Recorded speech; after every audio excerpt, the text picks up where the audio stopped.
बच्चों, कैसे हैं आप सब?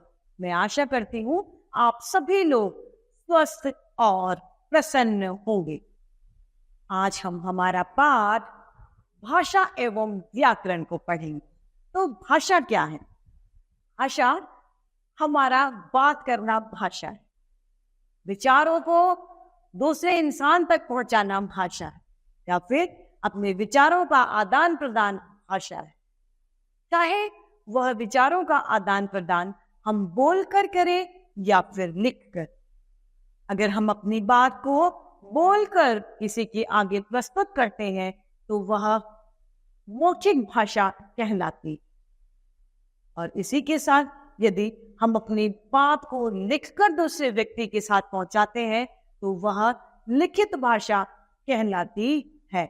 अतः हम ये कह सकते हैं कि भाषा के दो रूप होते हैं, पहला मौखिक भाषा, दूसरा लिखित भाषा। तो आइए इस पाठ को विस्तार से पढ़ते और समझते हैं। यह है हमारा पाठ 1, भाषा एवं व्याकरण। मनुष्य एक सामाजिक प्राणी है जो समाज में रहता है। वह मिलजुल कर सबके साथ रहना चाहता है, अतः अपने मन की बात अन्य व्यक्ति को बताना चाहता है और अन्य व्यक्ति के मन की बात खुद समझना चाहता है। यहाँ कुछ चित्र दिए गए हैं जिसमें एक बच्चा अपनी बहन को कह रहा है, दीदी क्या आप मेरे लिए चॉकलेट शेक बना देंगे? उसकी बात सुनकर दीदी ने प्रत्युत्तर दिया और कहा, हाँ यश, बिल्कुल बना दूंगी। तो यह मौखिक भाषा का उदाहरण है, क्योंकि इसमें दोनों बच्चों ने मुंह से अपनी बात को एक दूसरे के प्रति एक दूसरे तक पहुंचाया। यह मौखिक भाषा का उदाहरण। दूसरे में माताजी पत्रिका पढ़ रही हैं, ये पुस्तिका पढ़ रही हैं, और एक चित्र में एक इंसान मैसेज कर रहा है, फोन में मैसेज कर रहा है। तो ये लिखित भाषा का उदाहरण है जिसमें ये लिखकर या पढ़कर अपनी बात को उस अगले व्यक्ति तक पहुंचाना चाह रहे हैं। भाषा वह साधन है जिसके माध्यम से हम अपने भावों तथा विचारों को एक दूसरे तक पहुंचाते हैं, चाहे वो लिखित हो या मौखिक। भाषा के दो रूप हैं, मौखिक भाषा, दूसरा लिखित भाषा। मौखिक भाषा, मौखिक भाषा जिसमें हम बोलकर अपने भावों को एक दूसरे को पहुंचाते हैं या अपने विचारों का आदान प्रदान मुंह से बोलकर किया जाता है, वह मौखिक भाषा कहलाती है। टेलीफोन पे बात करना, एक मंत्री द्वारा भाषण देना, अध्यापिका द्वारा कक्षा में पाठ पढ़ाना, ये सभी मौखिक भाषा के उदाहरण होते हैं, क्योंकि इसमें कहीं ना कहीं बोलकर अपने विचारों को व्यक्त करना पड़ रहा है। अतः ये मौखिक भाषा के उदाहरण हैं। दूसरा है हमारा लिखित भाषा। लिखित भाषा जिसमें हम लिखकर अपनी बातों को समझाते हैं, लिखित भाषा कहलाती है। अपने मन के विचारों को लिखकर प्रस्तुत करना लिखित भाषा कहलाती है। पत्र लिखना, हमारे द्वारा अपने मित्र को, अपने रिश्तेदारों को पत्र लिखना एक लिखित भाषा का उदाहरण। पत्र पत्रिकाएं या समाचार पत्र एक लिखित भाषा का उदाहरण है। समाचार में बहुत सारी सूचनाएं हमें मिलती है, तो किसके द्वारा लिखी गई उन बातों को पढ़कर हम उन सूचनाओं को प्राप्त करते हैं। अतः ये सभी लिखित भाषा के उदाहरण है। लिखित भाषा स्थायी भाषा कहलाती है। भाषा के 4 कौशल होते हैं, बोलना, सुनना, पढ़ना तथा लिखना। अब है बोली। बोली क्या है? बोली क्षेत्र विशेष में आपस में बोलचाल की जो भाषा बोली जाती है वह बोली कहलाती है। इसमें बोली में कोई भी साहित्य की रचना नहीं की जाती। हरियाणवी, राजस्थानी, मगधी, भोजपुरी, बुंदेलखंडी, वाणिज्य की, ये सभी बोलियां हैं। हमारे भारत में बहुत सारी बोलियां बोली जाती है। हमारे भारत में कहावत है कि कोस कोस पर बदले पानी, 4 कोस पर बदले वाणी। थोड़ी सी दूरी पर भारत में पानी का स्वाद बदल जाता है और थोड़ी दूरी पर भारत में बोली में भिन्नता पाई जाती है।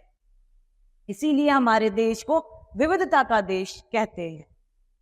तो अब है मातृभाषा। जब एक बच्चा जिस माहौल में रहता है, वो आसपास जो भाषा बोलता है, वो देखता है कि हमारे आसपास में कैसी भाषा, कौन सी भाषा बोली जा रही है। आसपास की भाषा को जब वो बच्चा सीख जाता है तो वह मातृभाषा कहलाती है। हिंदी भारत में हिंदी एक मातृभाषा के रूप में जानी जाती है। अगली है राष्ट्रभाषा। एक राष्ट्र में अधिकतर नागरिक, अधिकतर रहने वाले लोग जिस भाषा का प्रयोग करते हैं वह राष्ट्रभाषा कहलाती है। या फिर ये कह सकते हैं कि व्याप्त जनसंख्या में से अधिकतर जनसंख्या जिस भाषा का प्रयोग करती है वह राष्ट्रभाषा होती है। हमारे देश में अधिकांश जगह हिंदी भाषा का प्रयोग किया जाता है, अतः हिंदी हमारी राष्ट्रभाषा है। राजभाषा, जिस भाषा का प्रयोग राजकीय कार्यों में, सरकारी दफ्तरों में किया जाता है वह राजभाषा कहलाती है। हिंदी को राजभाषा कहलाती है।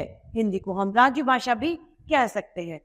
14 सितंबर 1949 को हिंदी को राजभाषा में सम्मिलित कर लिया गया था और 14 सितंबर को ही हम हिंदी दिवस के रूप में मनाते हैं। 10 जनवरी को विश्व हिंदी दिवस मनाया जाता है। कब मनाया जाता है? 10 जनवरी को। भारत में भी कुछ मान्यता प्राप्त भाषाएं हैं। उनकी संख्या 22 है। कितनी? 22 मतलब 22। हिंदी, गुजराती, असमिया, बांग्ला, बोडो, डोगरी, गुजराती, कन्नड़, काश्मीरी, कोंकणी तथा मैथिली, मलयालम, मणिपुरी, मराठी, नेपाली, ओडिया, पंजाबी, संस्कृत, संथाली, सिंधी, तमिल, तेलुगु तथा उर्दू, ये 22 भाषाएं जिन्हें मान्यता प्राप्त है। अब है लिपि। लिपि किसे कहते हैं? भाषा को लिखने का ढंग ही लिपि कहलाता है। भाषा को लिखने का ढंग लिपि कहलाता है। सरल शब्दों में हम कह सकते हैं भाषा को बोलते समय जो ध्वनियां हमारे मुख से निकलती हैं, उन ध्वनियों को लिखने के लिए कुछ चिन्ह निश्चित किए गए हैं। ये चिन्ह ही लिपि कहलाते हैं। हर एक भाषा की अपनी अलग लिपि होती है। जैसे हिंदी की देवनागरी लिपि, संस्कृत की देवनागरी लिपि, नेपाली देवनागरी और मराठी भी देवनागरी, पंजाबी की गुरुमुखी, उर्दू की फारसी, तमिल की तमिल तथा अंग्रेजी की रोमन लिपि कहलाती है। वैसे बच्चों, संस्कृत को हिंदी की जननी भी कहा जाता है। यानी हिंदी कहाँ से आई? हिंदी का जन्म ही संस्कृत से हुआ है। अब है व्याकरण। व्याकरण क्या है? जो हम बोलते हैं वह शुद्ध बोले, जो हम लिखते हैं वह शुद्ध लिखें, जो हम पढ़ते हैं वह शुद्ध पढ़ें। यानी भाषा का शुद्धिकरण ही व्याकरण है। या फिर हम ये कह सकते हैं कि व्याकरण वह शास्त्र है जो भाषा को शुद्ध करता है। यहाँ कुछ उदाहरण दिए गए हैं, जिसमें पहला है रमन घर जा रही है, तो व्याकरण की दृष्टि से अशुद्ध है। इसमें लिंग संबंधी अशुद्धि पाई गई है, जबकि शुद्ध वाक्य होगा रमन घर जा रहा है, इसमें लिंग की शुद्धि कर दी गई। दूसरा है प्रिया ने स्वेटर आज है बुना, ये व्याकरण की दृष्टि से गलत है, इसका क्रम गलत है। इसका क्रम होगा प्रिया ने आज स्वेटर बुना है। ये सही है। एक तीसरा दिया गया है, हलवा विशाखा स्वादिष्ट बनाया। इसमें वर्तने संबंधी अशुद्धि है। इसमें क्या आएगा? विशाखा ने स्वादिष्ट हलवा बनाया, यह शुद्ध है। ये शुद्धिकरण किसके माध्यम से हुआ? व्याकरण के माध्यम से। अतः भाषा के नियमों का ज्ञान कराना तथा शुद्ध भाषा का प्रयोग सिखाने वाले शास्त्र को हम व्याकरण शास्त्र कहते हैं। आइए इस पाठ को हम संक्षेप में देखते हैं। भाषा बोलकर अथवा लिखकर अपने विचारों को प्रकट करना भाषा कहलाती है। भाषा के दो रूप होते हैं, लिखित तथा मौखिक। सीमित क्षेत्रों में प्रयोग में ली जाने वाली भाषा को बोली कहते हैं। घर परिवार में सीखी व बोले जाने वाली भाषा मातृभाषा कहलाती है। देश के सरकारी, गैर सरकारी दफ्तरों के कामकाज में प्रयोग में लिए जाने वाली भाषा को राजभाषा कहते हैं। 14 सितंबर 1949 को हिंदी को भारत देश की राजभाषा में सम्मिलित कर लिया गया है। ध्वनियों को लिखने का ढंग लिपि कहलाती है। भाषा के शुद्ध रूप का ज्ञान हमें व्याकरण के द्वारा होता है। तो इस तरीके से हमारा पाठ समाप्त होता है। मैं आशा करती हूँ आप सभी लोगों को यह पाठ भली भांति रूप से समझ में आया होगा।